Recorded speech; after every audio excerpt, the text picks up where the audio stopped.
approaching job interviews from the place of judgment, desperation, disbelief, then you might be sabotaging yourself. And I wanted to talk to you today about recognizing how you are doing this and also recognizing how that is what is harming you, right? Because sabotage, self sabotage, is really what harms ourselves, as if like we're trying to go against ourselves, even though that's not what we want to do, even though what we want to do is focus on the job interview and do our best. So that's what I would like to talk in this episode. And my name is Asela Ramonova.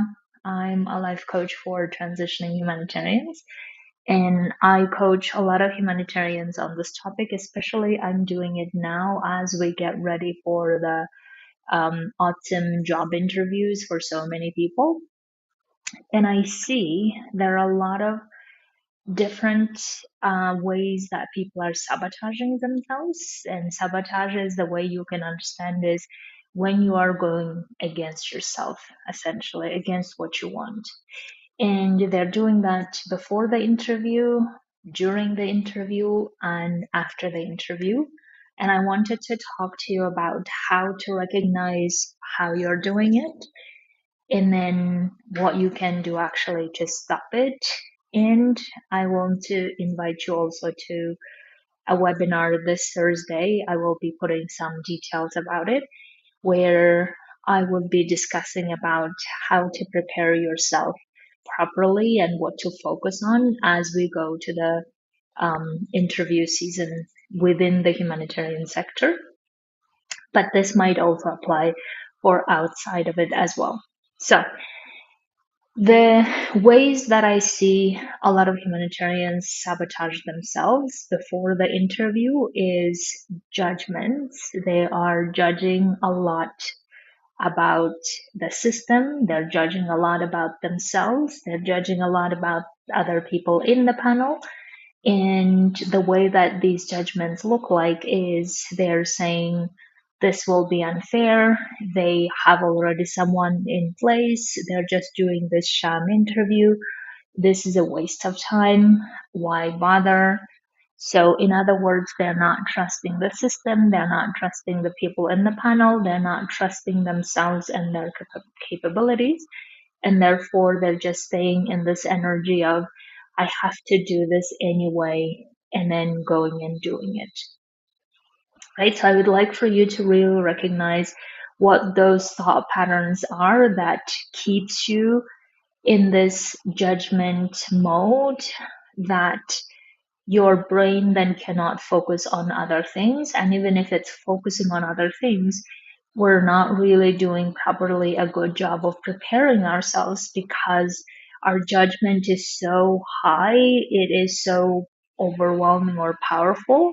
Maybe we're also adding the past experiences of how we've been treated, and therefore we're just feeling so powerless and desperate, and that's how we create the energy of desperation because we are really judging ourselves and judging other people, and then we're going to the interview anyway, and then doing something and saying or sharing or arguing for ourselves, but doing it from the place of, I know this is not going to work anyway, right? And when we do that, we're going to layer basically our judgments with, like, we're trying to convince someone while we don't believe that we can get it, while we don't believe that we have prepared ourselves well, while we don't believe that we're going to get that job, but we're doing it anyway, so it feels very dishonest in some way, or it feels forced, right? So because it feels forced, because it feels judgmental, then our focus is not really on how best we can present and argue for our case. Our focus is more on how judgments are overcoming us, how disbelief and desperation may be overcoming us. And the problem with that is that other people can sense it as well, right? So it's not really like we hide it and this goes unnoticed, this is actually something that other people can feel it. When we are in this desperation energy, in this disbelief energy, other people can sense it. And we will feel even hypocritical for having done this, where we keep forcing ourselves into the sector even though we don't want to be in the sector.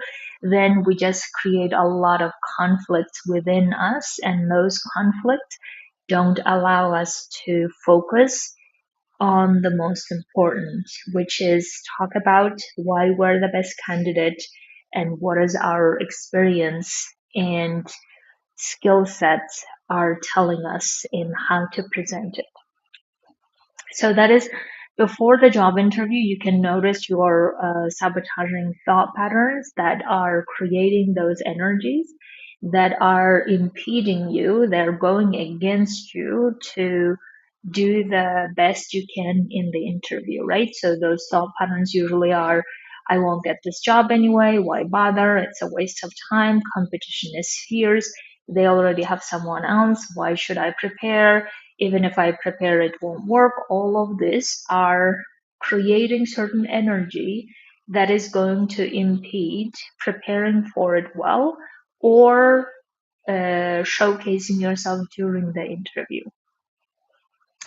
The second one is during the interview, right? During the interview, I have seen a lot of humanitarians talk about this, is and me including. I was so bad at this as well, which is keep wanting to judge what their judgment is, right? So keep wanting to look at how they're judging me, how they are perceiving me. Are they liking me? They're not liking me. All of this can get in the way of us again showcasing how great we are and our expertise. Because what we're really focusing on what they're thinking, whether they're liking us versus what is it that is going on within us in terms of how best we can present what we're wanting, because our brain cannot focus on several things at the same time, and if it is focusing on several things at the same time, then we're not really doing a good job of um, bringing the best of what we could have brought if the the mind was not divided, right? So that's why the way that we may sabotage ourselves is, oh my God, are they liking me? They're not liking me. Maybe they hate me. Maybe they don't think I'm a good fit. Maybe this, maybe that. And then that will keep creating a lot of emotions. And those emotions then overtake all the other emotions about how we are the great candidate for this, how we believe that we could do this job well, how they should really hire us because of these reasons. Those emotions get suppressed, right? So that is how we sabotage ourselves. And when we are then trying to like juggle between the focusing on them and focusing on ourselves and focusing on them, when we are juggling it, again, we're not really concentrating on what we could have and how we could have showed up in that interview, right? And maybe like I was coaching a client who was telling me that I saw someone like smile in a way that sounded judgmental, right? Or she interpreted as judgmental, and then she was already like off the rail and thinking about, oh my God, she hates me. Why would she even hire me? And this kind of thing. And then that is going on while she's talking, right?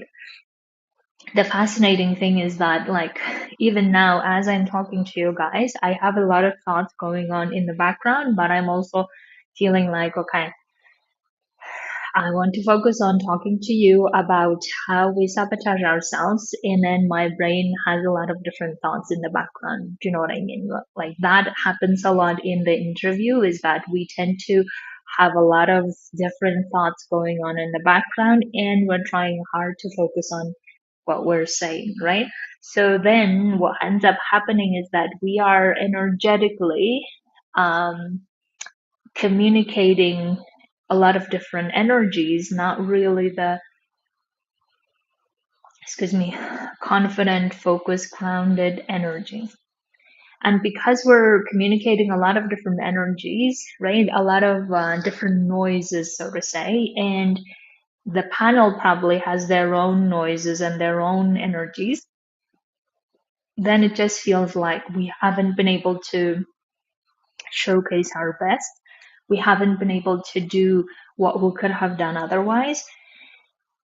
And in the sales conversation that I also teach some humanitarians to be their own bosses, right? And we talk about sales conversation. And in the sales conversation, I teach them a lot about how we want to have our inner energy very focused and grounded because the other person can sense it, right? When we have the energy that is like, woo, in different directions and a lot of different ways of communicating, then the other person will feel unease, right? They will not feel the grounded energy that we have. They will feel a lot of different energies. So it's a bit like as if we're trying to say one thing, but the energy is saying something else.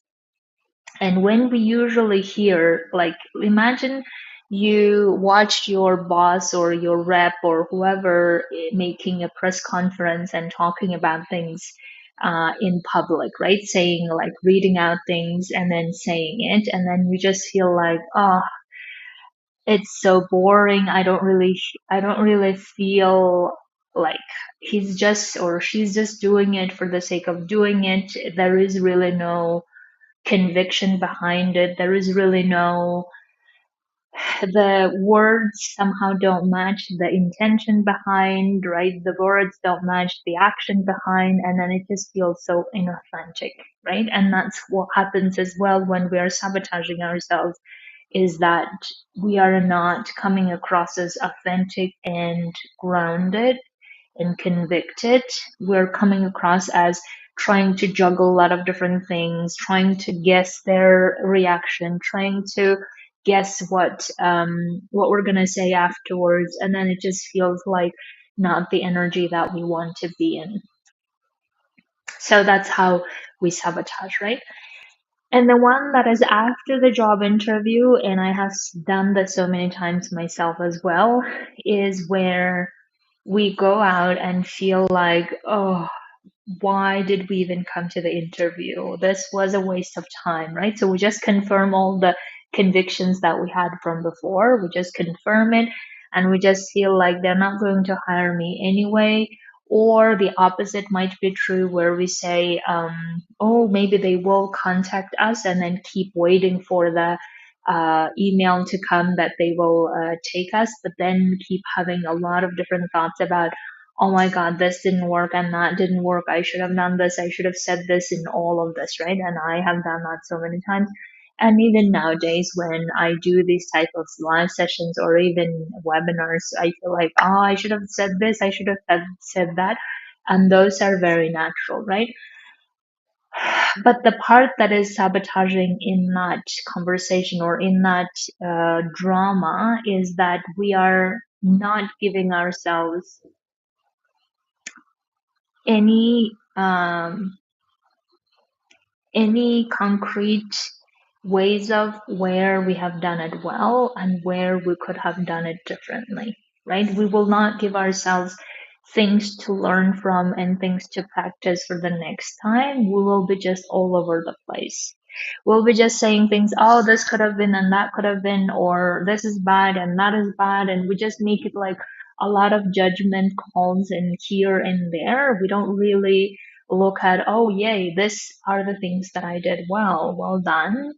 And these are the things that I should have done better in this way. And then we don't really learn about it, right?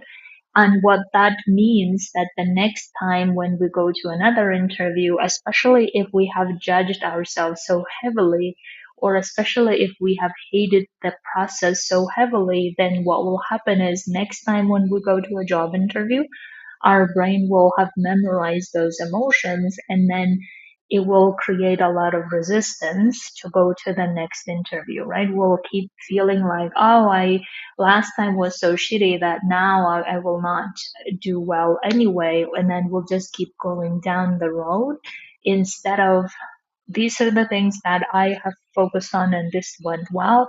These are the things that I couldn't have focused on or I couldn't do this, and here is what I'm going to do.